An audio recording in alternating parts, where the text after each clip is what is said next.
What is up? I'm Annabelle Hasselbeck here with Kasey Hudson, and this is Respect Her Game. We got a big show for you guys today, a wild weekend in the WNBA. We'll get some closure from the Celtics season and hit some NWSL news. But first, as always, Kasey, how was your weekend?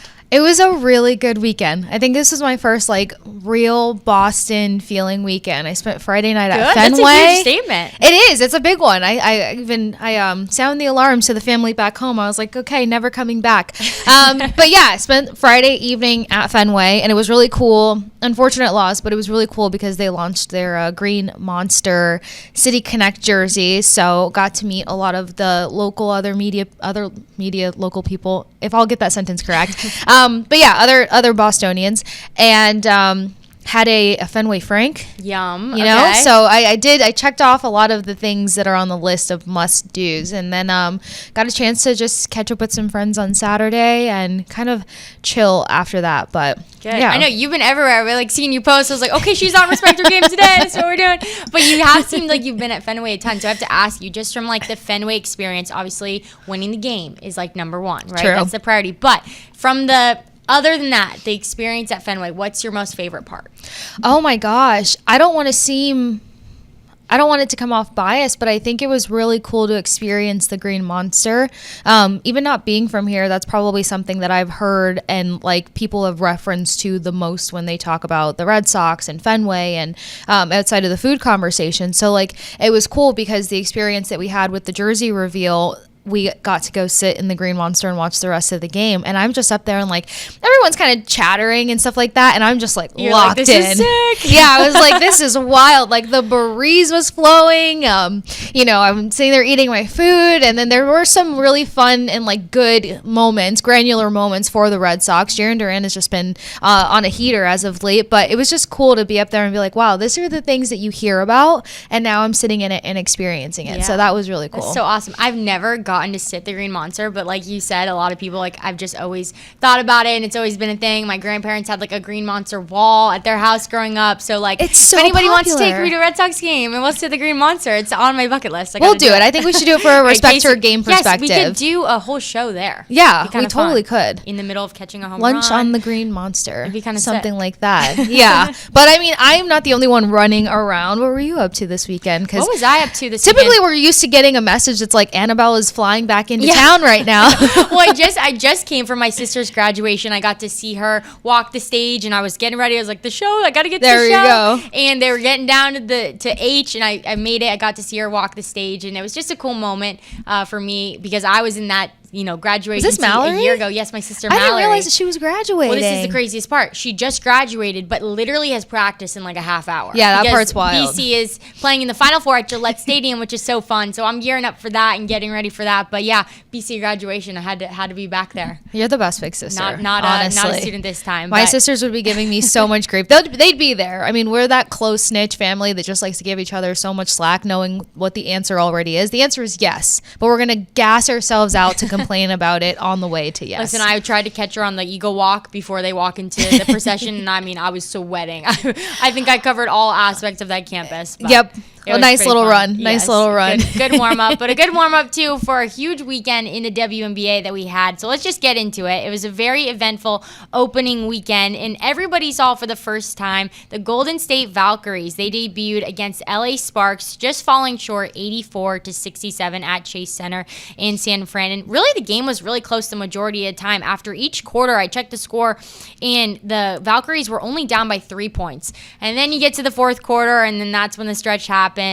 LA came out 18 points to Golden State's 7 in the fourth quarter. But just as your first time as a team playing in front of a real crowd during a real regular season game, they set a tone. And they said, you know what, we can come in and we can compete.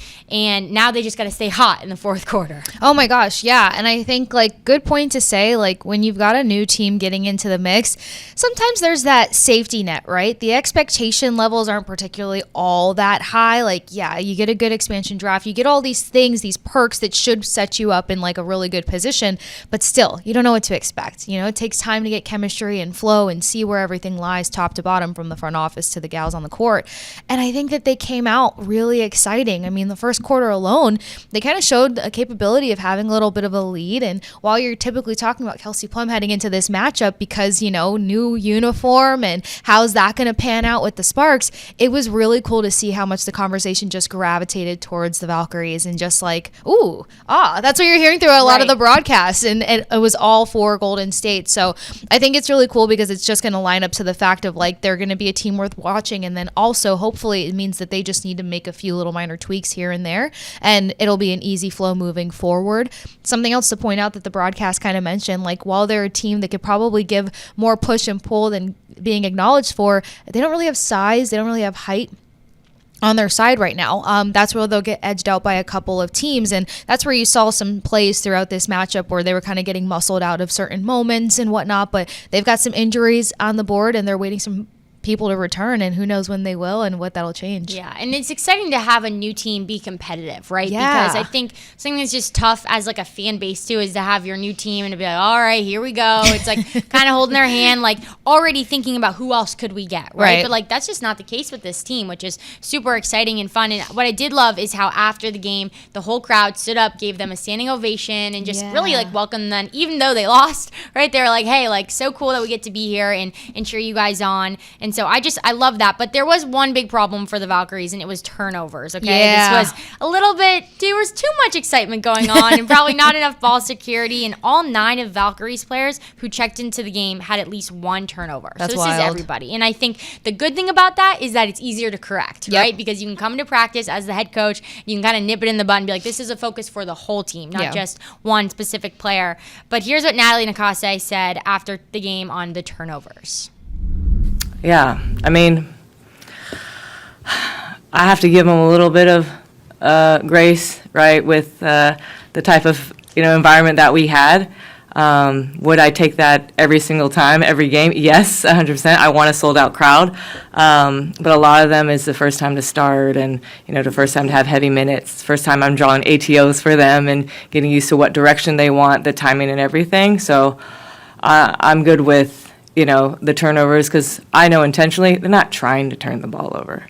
You know what I mean? Like, no one's trying to throw it to LA. So we'll clean it up. We'll take a look at it. But I know there's a lot of room for improvement. Yeah. And I can't go against their effort was there. And I'm never going to, get upset with that.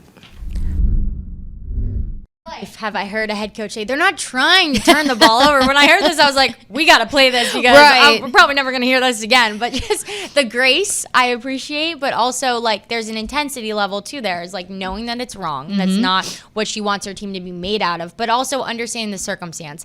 Brand new environment, brand new team. There's so much excitement around it, and like knowing her players. And I think that's a huge thing for head coaches, especially when you're brand new and you have to earn the respect. Like before you can do anything, you have to earn the respect of your players. And I really think this head coach is doing that by showing, hey, I know you're human. I know you're going to mess up in this game, but let's not make that like the end all be all. Yeah, absolutely. I feel like we're starting to hear more about coaches not trying to have more of a bullish approach in the locker room, like kind of have more of that connectivity. We talked about it on Hockey Hub, how important it is now for like the modern approach for coaches to have, and that translates across all professional sports. So I think it also helps quiet down the room a little bit, because when you're going against media, the first thing is going to be like, hey, well, what's with all those turnovers? It's not intentional. So you kind of put it to bed. You make it known like that's not going to be our identity, but we've acknowledged it. It's something that we're going to work on and make sure that we don't have a game again where we have X amount of players contributing to that factor. But kind of like I mentioned beforehand, like there's some of those moments where like you start to kind of lose possession of the play or the ball, and like that's where they probably needed some of those players that are on their injured list right now that have more size to them, that have the ability to not be muscled out of situations, or that have the IQ and capability to get that turnover back, because you tend to see things ramp up when the pace gets away from you, and like you can make those corrections in time, but a number of factors play into it. So, and I'll be excited to see how fast they can make that adjustment headed into their next games. But there was a bright spot for the Valkyries, and obviously some areas to clean up, but there was also part of their game plan that probably wasn't planned and turned out to be a pleasant surprise. So here is Nakase on that. Yeah. I mean, it was kind of, we started out small, and then we decided to go double big just to give them a different look, mix in some zone. Actually didn't even practice zone that much, so that's why that was a positive that we took away is like we barely worked on zone, and it actually was our best defense. So it's still early. It's game 1. So I actually like sometimes just to see a group when that ball is moving. Then that's usually the group that I like to stick with. Yeah. Yeah, it is very early still in the season, but I just love how she was so honest at saying, like, yeah, we didn't really practice it, and we're just trying to use it to throw them off. But clearly, the 2-3 zone is something we're probably going to see the Valkyries in more this season. Oh my gosh. And what I also love about her even mentioning that is, like, sometimes you see this conflict with coaches or teams, not even brand new, when they're like, okay, do we use this opportunity to put out different looks? Do we use this opportunity to try different structures? And speaking to the defensive structure and that, I love that it's like game 1, go for it. Like, she has a go big, go home mentality, at least from the vibes that I'm picking up. And you mentioned it, like the Valkyries weren't that far out of contention in a number of parts of this game. So to think like they're going for it, they're going to work out the kinks. Like, I'm picking up on the fact that they're going to work out kinks early, and we're going to see a pretty competitive team, midway here down the stretch. And it's not always that how a coach presents in the media is how they are with their team. So maybe even though she seems super kind and has given a lot of grace, I'm sure should have cooked it up a notch. Right, for the I'm locker sure room. she kicked it up a notch in the locker room and on the court. But I know it's a lot of Valkyries talk. So let's get to the Sparks a little bit, because there is one standout player. Obviously, we got the Kelsey Plum era, and that's amazing and all that. But I do want to talk about the rookie, Sarah Ashley Barker, because she scored her first career points with a layup in the second quarter. So pretty early on in the game, she's getting in there. I'm like hyped about it. But here's an awesome video of the former Alabama basketball player finding out that she made the Sparks 12-person roster. It's really, really tough to make. It's you've seen it from the chair that you've been in, and I know this has been a goal of yours, and I don't ever want you to question yourself. Okay? But in the end, we've gotten to our 12, all right, and you are in our 12. Oh, I hate you all. Hello? Meetings. Harrison. I'm in the middle of a meeting for. I know, but I need you right now. I need to talk. I'm in the middle of a meeting. Yeah, and you know what? I'm in the middle of making a 12-team roster, and I just wanted to call you and tell you that I made it. I already knew. Oh. All the media stuff. You were funny.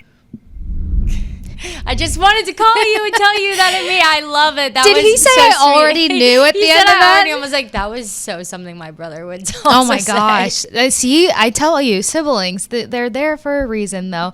I loved everything about that in so many ways, but yeah, it's funny how he's like, I'm in a meeting. What's up? And she's like, I just made the 12-man roster. What's up? Like, that's such a sibling conversation, but honestly, like, so much credit to her. It was due. It's so awesome, and I love these videos when coaches can kind of prank their athlete into like, hey, we're either calling you up or Right. you made the team. You like, might be getting sent truthfully, down. I've been in a lot of conversations where it kind of starts out very serious, and I've never been pranked. So maybe if I had that maybe earlier on in my career, I'd be like, oh, I'm going to Hollywood, kind of thing.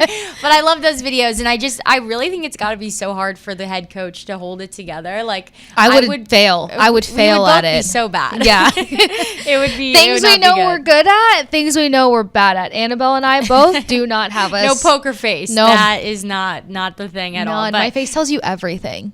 I'd be so giddy, like ready to like tell somebody like good news. Like, I love giving good news. I write myself out when I get people presents, because if I get you a gift that I know you're gonna love, I'm over here like, okay, so can I just tell you and you pretend you're surprised when like Christmas comes around, Listen, you're so excited for them that you just want to see them smile about it. So Exactly. You gotta get it off. But I love this because we've been talking a lot about on this show just how hard it is to make these 12-spot rosters, Yeah. right? And that's exactly what Sarah said. She's like, it's a 12-man roster, and just cool to be able to do that. She was a player who I got to watch in March Madness and cheering on Alabama. So cool to see her be able to live that out and then not only score in your first game, Right. but super excited for her and the rest of the Sparks. But there were a lot of other games that we need to get to, and many more headlines, probably more so coming from the Indiana Fever versus Chicago Sky game Saturday afternoon in Indiana. The Fever had a dominant win, 93-58.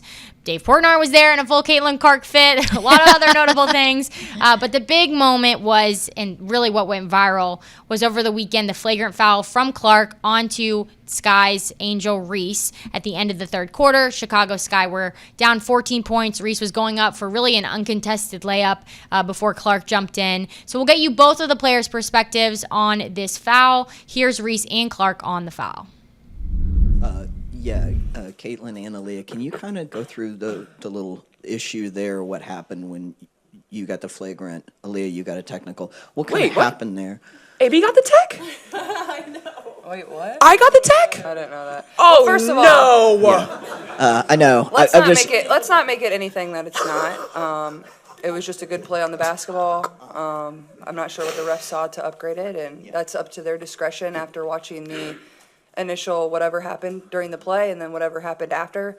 We watch a lot of basketball. It's a take foul to put them at the free throw line or rather give up 2 points. I've watched a lot of basketball in my life. That's exactly what it was. I wasn't trying to do anything malicious. That's not the type of player I am. So, this wasn't anything like that. And I went for the ball, and that's clear as day in the replay. You watch it. It shouldn't have been upgraded. But, again, that's up to the ref's discretion. But I appreciate AB having my back. I guess I don't even know what she did. I didn't see that. Girl. Have fun paying that fine. Can I get half? Can you send me a I got it. Oh, Don't perfect. I wonder real if you hefty. could.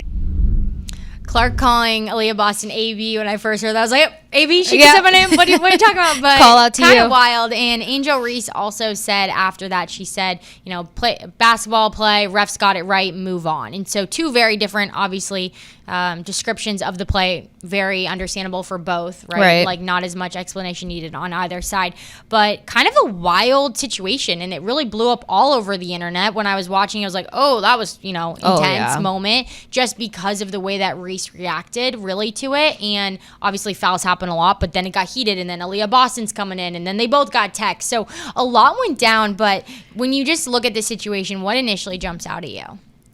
What jumps out at me is I feel like we have there's a media forced rivalry and then there's a natural rivalry. And maybe after so much time of Clark versus Reese, and if Reese was in this game in this moment, would it be equivalent to Clark? And when you start creating so many layers of comparison, there is going to be an overhead of competitiveness, So like once everything went off, a lot of the first, reactive TikTokers are out there and they're like, she was so floppy like LeBron. And then it was Caitlin Clark was being reactive to a missed foul prior to that. So it just seems like so much emotion going into it. But at the end of the day, it's the narrative. It's the now created and potentially fueled rivalry of Caitlin Clark versus Angel Reese. Definitely. And there's so many layers to it, right? Like the first time that I went back and I watched the replay, I was like, okay, like Angel Reese gave a little bit of an extra. In lacrosse, we call it embellishment. And you actually absolutely. Get a foul for embellishing like what would have been a foul. But then I watched again. I'm like, oh yeah, the left arm of Clark actually did give her a little extra. Hey, get off me, kind of thing. So like, and then you go back, and it's all about too, like how much basketball are you actually watching? Right. Well, if you saw the play before that, like Bonner goes up and she doesn't get the foul. Yeah. Right. But then if you watch the play right before Reese goes up for the layup, she two-hand, push someone to get the rebound. So it's like there's basketball and there's pushes and stuff going on all over the court. So if you're just taking that small moment and blowing it up to, Reese versus Clark, then you don't have the full picture. And really, this is an intense basketball game. Like, it is. These women are competing at the highest level. This is their job. This is their career. And you have to expect that it's going to get chippy. Absolutely. And like we can continue this conversation on the other side of the break coming up here, but like it's also the fact that there's frustrations that play into it. You know what I mean? Reese is coming from a tremendous basketball program and like somewhat in the face of a rebuild with the Chicago Sky. Like if you look at the score of how this game closed out, like of course you're going to be irritated and frustrated and everything's going to have an intensified emotional capacity to it. So I think you make a great point to say it depends on whether it's, the basketball that you're looking at or all the other elements. But at the end of the day, you put it perfectly. It's just very layered. Definitely. And even the refs have like really gone through, dissected this thing. They put out statements on Twitter about like, this is what we saw. This is what happened. The league's coming out with it. And I think the WNBA is doing a good job of like presenting both sides, presenting the reasons why, right? And like, thankfully we have media availability that we can hear both of the players and how they react. And I think that's what's important is, like, leave it on the court, right? Yeah. Like, nothing was taken past that. It was all, hey, basketball play, refs got it right. Like, handle your opinion on what it is. Or Caitlin Clark even telling Aaliyah Boston, AB, not this AB, the other AB, how to handle it. But we'll jump in more to this game because there was so much more than just that small moment. Yeah. So when we come back, we'll hear from the head coaches and a little bit more about what made this team and this game so dominant from the Fever. All right, well, other than the wildness that ensued from just one foul during the Sky game and the Fever game, we also learned a lot from just this opening game. So here's Stephanie White after the game on the Fever's offensive production. I thought it was really good. I think when we're going to be at our best, you're going to see like 7 or 8 in double figures nightly. I think we have a group that's much like the Pacers. We've got a lot of great balance. That's going to make us tough to guard. It's going to make us a tough matchup. As we continue to grow in attacking matchups and in finding the right shot or letting the ball find the right shot, those shots will become easier. We've got players who are used to making tough shots. We want to allow them to make easy ones. This Fever team is going to be so dangerous if that actually happens. Scary. And what Stephanie White is saying, it's going to be scary if you can have a Caitlin Clark who had 20 points, a triple-double, right, plus that. Yeah. Aaliyah Boston who's doing similar numbers, and then more people, right? Like, can you imagine what this Fever team is going to look like? So it's funny because, like, in preparation for the show, one of my biggest notes that I bolded was the fact that the Indiana Fever had 4, almost 5 double-digit contributors. You know how many Chicago had? 2. We both did our homework clearly. Let's go, Kasey. But and I feel like you and I Crazy. talk about it on here, AB. Like, what is the drop off between your top players? What is the drop off between, your leaders, your goal scorers, depending on whatever sport we're talking about? Because we talk about it all here on Respect Her Game. But, like, I think that's why you and I gravitate towards that, because we look at a score and we're like, all right, where's the drop off here? So it is scary for Stephanie White to put that into context, but also to, like, look at it and to think 4, almost 5. I mean, Hull had 9 points. She was 1 point away from being another double-digit contributor, and then you've got Chicago Sky with 2. So yeah, Angel Reese and company, they're going to be frustrated, and you can't compete with only 2 people putting up numbers. No, I think that's a great point because, too, like, and yes, there's a line that was probably crossed if someone has to pull you back. And however, think about the pressure that Angel Reese has, not only like in the grand scheme of the WNBA and the outside media, she's trying to carry the team. They only have 10, nobody else is scoring double digits, besides one other person. And so, yes, it's going to take a lot for them to get over that hump. And to be competitive in this league, you're going to need to kind of do what the Sparks have done, do what the Fever have done, and have multiple people who can really carry you throughout the entirety of the game. Absolutely. It takes support all around, and we already know how she felt about losing her previous head coach, and so, like, there's just so many factors that can add to the frustration. But yeah, Indiana Fever, they're on a dangerous path. We just saw them kind of pull themselves out of some RIP situations. We saw them have that momentum swing after the Olympics, and we're seeing them perfectly build off of, like, what was starting to go well. They added the right pieces, and it's a dangerous squad to go against. It is. And another team that's kind of in the news right now is the Connecticut Sun, because they are for sale, probably. We don't really know. We know we're exploring all options to strategically invest in the team. That is what former guest on Respect Her Game, Jennifer Rosati, told the media. And just looking at the Connecticut Sun potentially not having the same ownership and potentially not being in Connecticut. Right. What are your initial thoughts on that? Because I know where I would love for them to be, but I'm definitely biased. I think we might be on the same We're page. probably on the same page.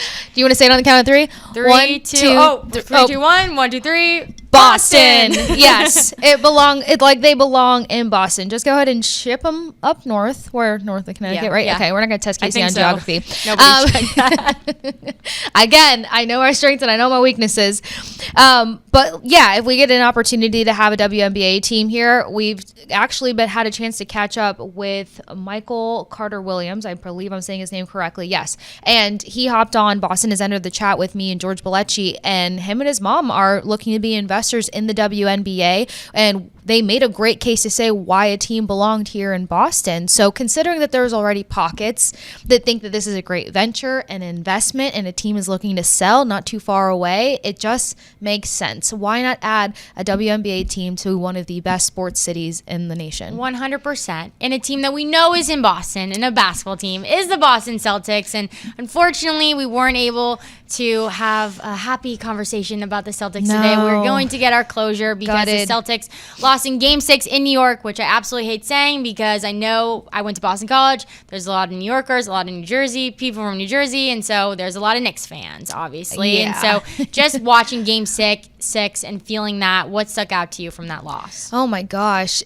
It was the back to margin. You guys will pick up on what I love to pay attention to in games. It was just back to the margin. It was checking the score and being like, the Celtics are not down 20 points this early on in the first quarter. Like, it was a snowball effect. It was like they couldn't get their feet underneath them. So it was kind of devastating to watch, especially in contrast to the previous game. You know what I mean? Like, they proved so many questionable factors wrong.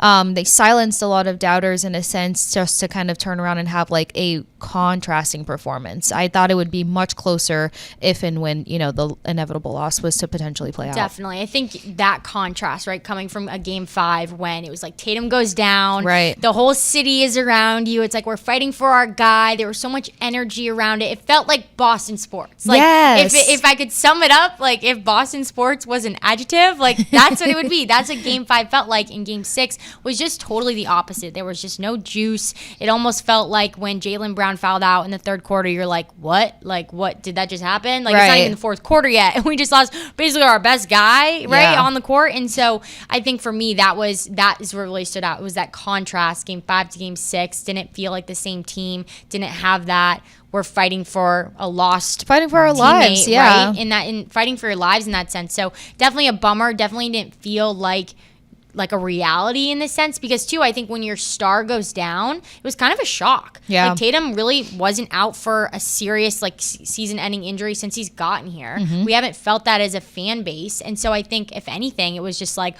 what? Like, is this real? Is this not real? We're supposed to run it back. Like, what's going on? Is this a joke? So I think for me, if anything, it was just shocking. Yeah, and I think like the added pressure, right? The biggest conversation around this team heading into the postseason was the fact that Destiny already said that they are in perfect position to run it back. So you're entering a postseason with this rerun caliber on your shoulders, and then things just don't really pan out the way that you expect. People kind of found the series versus the Magic to be a little overly simplified, and then you come in and go down 0-2 versus a Knicks team that, as the guys here at Nesson put it, was built to beat you. Go to Madison Square Garden, the biggest task to play there, pull off a W. Then you end up back on the sliding slopes in the wrong direction. You lose Tatum. You have this amplified bounce back. I mean, the best way to describe it, and I told George on chat, I'm like, this is giving Game 7 vibes all day long. Yes. Game 6 did not. No. That was the other reason why this was just so heartbreaking. We're all sitting there checking the score over and over again. We're like, they've got to get closer to making this interesting, to making this it's all or nothing. And so nothing from Game 5 translated to Game 6, and I think that's what made it disappointing. So definitely a bummer. And I think a lot of the heaviness too just came from the rivalry between Boston sports fans and New York sports fans. So when you just think about that rivalry, number one, and maybe just sports rivalries in general, is there a fan base that Kasey Hudson just really doesn't like to be around? I'm terrified to say it, but after you. I've made it pretty obvious. And guys, let's put this out there. I lived in Jersey 3 months ago. Okay. Moved to Jersey August to December. Moved to Boston in January. She's a Jersey girl. I was a lame Jersey girl because the fan base that I have had the most issues with is New York. I struggled to talk about the Rangers. Shocking. Yeah, I struggled to talk about the Islanders, and I just have PTSD of so many Eastern Conference Finals versus the New York Islanders or the New York Rangers, and I could go down a rabbit hole of experiences. But yeah, the Tampa Bay girl in me, and look, the new Bostonian girl in me is no go on New York. Yeah, hey, that was the right answer. That's all you had to say. But I do think from living in different places as well, I grew up on the other side of the country. I grew up not a Patriots fan, even though my grandfather played for the Patriots. So it was this very Pats fans, Boston sports, when I was younger, and then you come here and then you get to live and you're like, oh wait, I love being a Boston sports fan. This is amazing. Look, we always win. I'm at championship parades. Your grandpa all was the probably time. like, finally. He was like, great, you can finally, wear our old gear, all the things. And so I love think that. as much as we don't like them, we're not Knicks fans. If we grew up in that, we'd definitely be all about it. And Yeah, it would but be for different. sure, they are definitely. It's like when you're at a bar in Boston, you got the New York fans. You're like, what? Like, what are you doing? Like, you're in my city. Exactly. This is my town. I definitely get a little defensive. For Yeah, that, for I sure. found myself being protective of Boston over the weekend, and now we've got Red Sox taking on the Mets. Yep. And I've got people that are like, I'm in town. I'm like, we're not friends anymore. Never So- ends. It never ends. It never ends. Well, coming up, we got some big news in the NWSL regarding a pretty scary incident that happened over the weekend and last week. So stay tuned for all things women's soccer coming up here on Respect Your Game.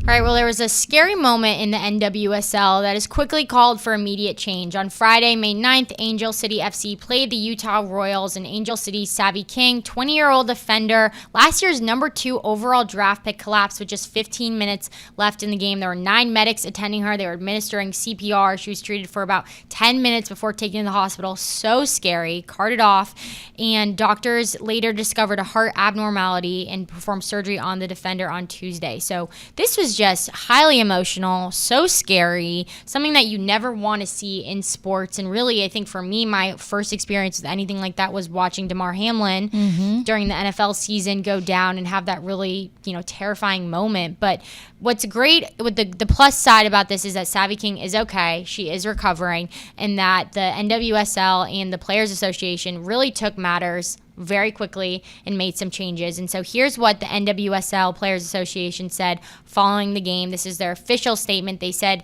having reviewed our protocols and how they've been implemented and listening to feedback from our stakeholders, the Angel City and Utah game last Friday night should not have continued. They continue to say the health and well-being of the entire NWSL community remains our top priority, and in any similar situation going forward, the game should and would be abandoned. So I think that's very clear, very concise. Right. They didn't need to get into like name dropping or details of what really happened. It just was like, whenever there's a situation like this, the game needs to end. Yeah. And on other notes of that, it was kind of like mentioned some of the things that they didn't feel were well represented in the decision in that moment. Obviously, continuing the game, they felt like,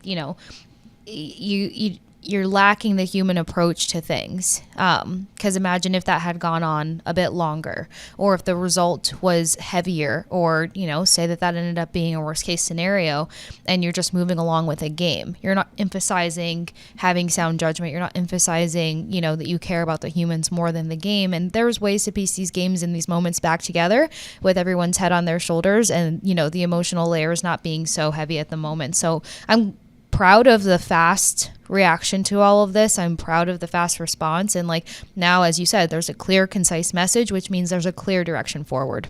Definitely. And the league came out pretty quickly after and said that, they would abandon future games with life-threatening emergencies, and that they acknowledge, we should have ended it. Yeah. And I really have to wonder, what does that process even look like? What was the dialogue going on between, it's the refs, it's the coaches, it's probably people calling the game too. They're doing the broadcast. They have to be aware of what's going on, and they handled it extremely well throughout that whole process. But the Washington Spirit forward, Trinity Rodman, said on Instagram, she said, prayers for Savvy King, as well as her loved ones and the players that were on the field. In no world should that game have continued. And I thought that was really important for her to stand up, someone who wasn't in that game, and to just kind of get the ball rolling on social media. Hey, we can't just be posting and reposting things. There needs to be a call to action. And it kind of makes me wonder too, now we've had multiple instances of this, right? Mm-hmm. Unfortunately, what does it look like for professional leagues as a whole to have a general consensus? Put it in before it happens.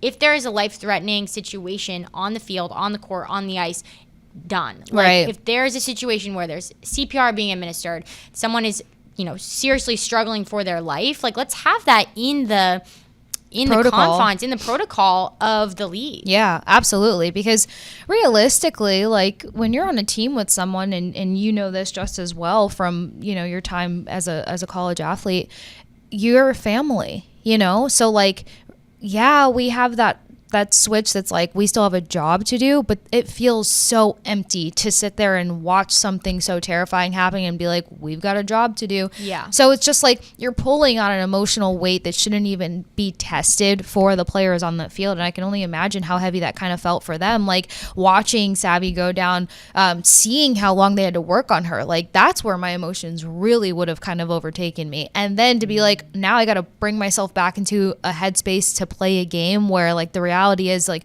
my best friend, you know, my sister, my family member is in the hospital and we don't know what the result can possibly be. Like that's a really uncompromising position to have to be like put into. Definitely. And it's not worth it, right? Yeah. Like it's just really not. And I thought something that was really special though was later on players wore a special shirt for Savvy King and honoring her on Sunday. So it's so cool. SK3 loved it, and props to whoever made the shirt and get the turnaround that quick, because it's awesome. But you know, as terrible as these things are, she is okay, and I think that's the most important part. And if anything, it's a learning experience for the league and for kind of a great test too for the NWSLPA, right? You know, to say, okay, how do we handle crisis situation? But there was a lot other things that went down in the NWSL, and we're already 9 weeks in 13th season, which is just absolutely crazy. The Kansas City Current are leading the way at 7-2, and they've taken over from the reigning champs Orlando Pride, who are now at number 3. And their matchup earlier last week was for first place. So props to Kansas City for getting on top. This isn't our Orlando team that we've been talking about earlier this year on Respect Your Game and pumped up about. And really, we're thinking that they could run it back. So it's huge to see Kansas City already in the front. But this is a long season, as is the WNBA. So we will see what ends up happening. But just a really cool thing that the NWSL is doing is an award in the name of someone who I love, Lauren Holiday. And it's the Lauren Holiday Impact Award. It's elected to a player on each team who exemplifies outstanding service and character. And they're given $50,000 towards a community and partner of their choosing. So here's an awesome video from Kansas City Current's Claire Hutton, nominated, and this is the surprise. That's on the scouting. We just have one more video that we want to share. Hey team, Claire Hutton's mom, Jen here. Sorry for interrupting the meeting, but I wanted to jump in for a quick and very important announcement. First off, please stop telling Claire ranch is better than blue cheese on wings, and that milk with dinner is not normal. Claire, I hope you're not too embarrassed right now, but I wanted to tell you how proud I am of you. So it is my honor to announce that you, Claire Hutton, are the Kansas City Current's nominee for the Lauren Holiday Impact Award presented by Nationwide. Please give her a huge hug for me. Love you.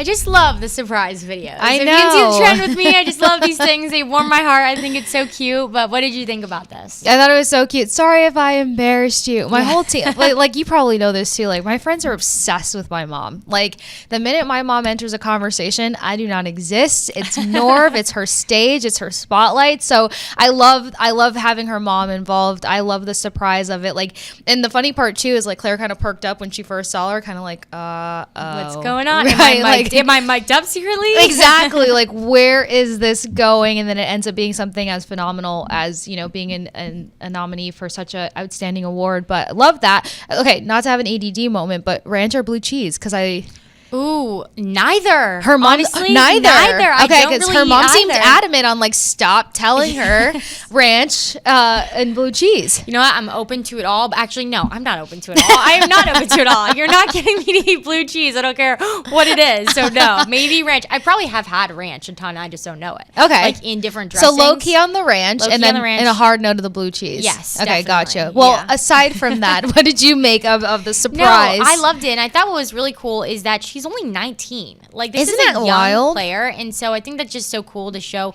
like the impact that you can have in a big time organization. This is a pro women's soccer team, and to already be honored in this way by like an iconic Lauren Holiday, I think that's really amazing. And just to be, you know, celebrated by your team in that way, and it just kind of zooms out this game of soccer, right? Yeah. Too, like kind of like we said earlier with the whole Savvy King situation, like it's just a sport, and there's so many other ways that you can use your platform, and it's just cool to see how she's investing in her area and how her team really rallied around her during that video. And like you said, doing it at 19, like the other thing that I find very cool and amazing about her mom being a part of the announcement is like, who do we learn our etiquette from? Who do we learn our manners from? Who do we learn to be human first and everything else second? It's our parents, you know, and granted, and hopefully you have both in mind. So luckily, I'm sure her mom was a driving force in her being such like a token, you know, creator and changer when it comes to the community. Definitely. Well, I did see the Instagram story you posted for your mom for your happy birthday, so she does seem like a fun person, so I gotta be your mom. But when we come back, we've got a girl on fire, each one for both of you and both of us, that we caught our eye this week. And this is really my favorite segment, and sometimes we don't always get to it. I know, it's been a while. We're going to get to it this week. So when we come back, we'll each give our girl on fire. Welcome back to Respect Her Game, and this is probably the most Respect Her Game segment that we have on the show. It's called Girl on Fire, where we each share one of the women that caught our eye over the week and someone who is really doing the most in their sport. So, Kasey, I will start with you. Who is your girl on fire? I'm just going to circle back to a name we just dropped, and it's going to be Claire Hutton for me. Number of reasons, not just because she is nominee of the Lauren Holiday Award, but she plays left winger, and I've talked about the complexity of this position. Also, I played left winger. Hey, but it's probably what it is in there a little bit. Probably. It's in the mix, right? But outside of her playing left winger, she does it in a 4-3-3 system. I've geeked out about it before here on Respect Her Game. 4-3-3 is pretty difficult system to rally behind because your midfielders have to be so acute with their soccer IQ. They have to see so many things. So you already have to see the field in such a grand scheme as a midfielder, but you have to be so decisive. You have to be equally as strong offensively as you are defensively. And just seeing that they're sitting top of the standings right now, for one, seeing that they were able to beat out Orlando Pride 1-0, and just the capacity in which they were able to pivot their defensive strengths with their offensive strengths. Like her and Wheeler on the right wing, they have to come up with a lot of really strong strategic plays in that moment. So on top of the award, on top of being so young and being so dominant and working so keen in a 4-3-3 system, which is pretty difficult, especially at that level, I'm just like, hey, hats off to this girl on fire.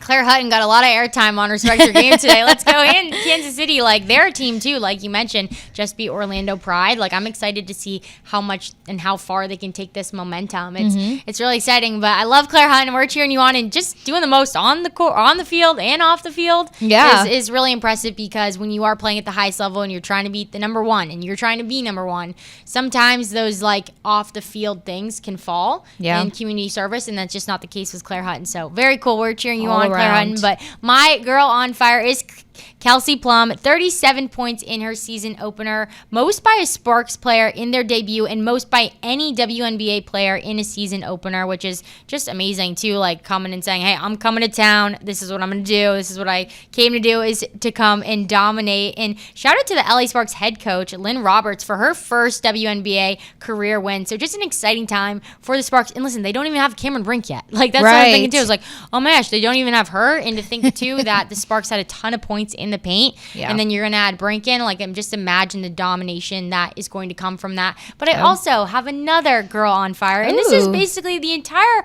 Boston College women's lacrosse team, because we're going to the Final Four. I want to wear my neon, sick. I didn't have my neon on today, but BC will be taking on Northwestern in the semifinals Friday night at Gillette Stadium, which is so exciting to be playing in Gillette Stadium in Boston. Like, for a lot of these girls specifically, like, that's got to be a check off. Totally check off the buck. Like, there's a lot of Boston Boston girls on this team, and they get to go play in Gillette Stadium, which they grew up watching Boston College in the Final Four years and years ago. I think it was like 8 years ago is when I went to their first Final Four. I got to be there as a fan, and for a lot of these girls, they got to be there as a fan, and now they're back 8 years later. That's now insane. on the team, getting to play in this semifinal game and hopefully defend a national title. But just super pumped for the BC women's lacrosse team for it to specifically just be in Boston. Okay, so I got to ask you, how do you feel about them moving past this next opponent? How do I feel? Well, here's the thing. Northwestern is the team that they played in 2 years ago. They played in the national championship, lost by 12, okay? Very defeating loss.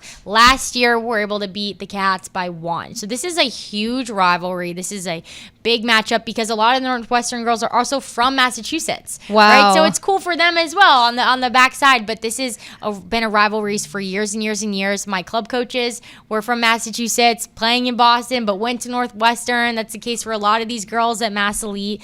And so I think as much as there is the rivalry, there's also that, like, this is so cool. We get to play in Gillette, in Boston. But it's going to be tough. You have Madison Taylor is one of the best attackers in the country up for the Torton. You have 2 Boston College girls, Shea Dolce and Rachel Clark, up for the Torton, which is basically the Heisman of women's lacrosse and men's lacrosse. So it's going to be a big, chippy matchup for sure. Oh my gosh. Well, when you explain the fact that like there's so much Boston through and through on both of these rosters, I feel like it's going to make it that much more competitive because, like, you know, to mark, you're marking territory for one of these universities, you know, and you're doing it at such like an iconic space such as Gillette Stadium. So I feel like I would be so much more amped up because of that. How do we feel about little sis?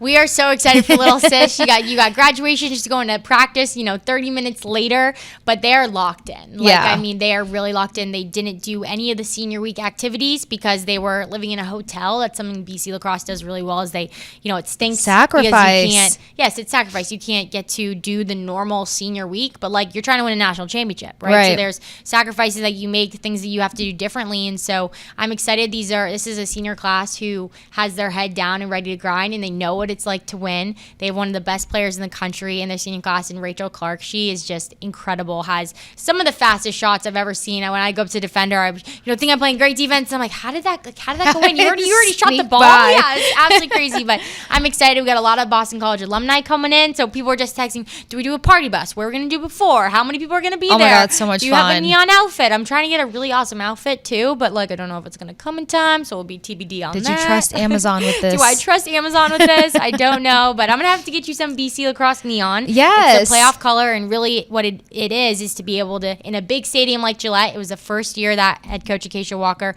started it. She's like, I really want to have, my fan zone all in neon yellow so Something that I can see them. Yeah. And so after this last game against Yale, she said, hey, I need everybody in neon. This is what we did our first time at the Final Four at Gillette, and this is what we're going to do this time to really show out. So if anybody needs, I'm pretty sure there'll be a tailgate with like 1,000 shirts. We Boston need all colleges. the deets, We need all the details because this is Nesson, this is New England Sports Network, and we got to be cheering for Boston College women's lacrosse. So I'm super excited. So Kasey, maybe we'll have to get you out to Gillette Stadium. Yeah, I was going to say, give me the information because like I said, I can add it to my, again, just the more Bostonian activities that I can add to it. And like in high school, I went to a lot of lacrosse games. I dated a lacrosse player in high school. Not a surprise there. But we used to have to drive like to Lakewood Ranch, and it was like an hour and a half away. That was commitment, being a little lacrosse girlfriend and whatnot. And we've all done it. We have. But his 2 younger sisters played, Melina and Morgan, and they were phenomenal. I almost enjoyed watching them more than Collins. So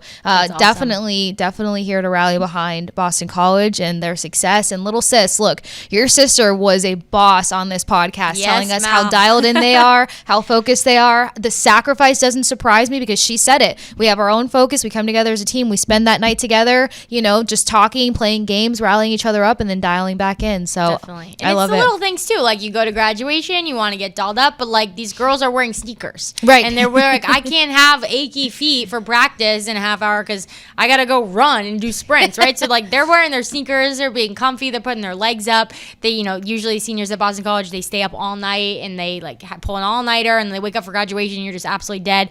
They went to bed at a nice 10 p.m. They were all good. So BC Women's Lacrosse, we're cheering you on here at Respect Your Game. We are so pumped. We're going to get Kasey and I in our neon a little bit. But thanks so much for tuning in to another episode of Respect Your Game. Keep up with all things WNBA, NBA, and a little bit of NWSL, maybe PWHL too. The Fleet aren't in it, but maybe next year. Thanks so much for tuning in. I'm Annabelle Hasselbeck here with Kasey Hudson. This is Respect Her Game.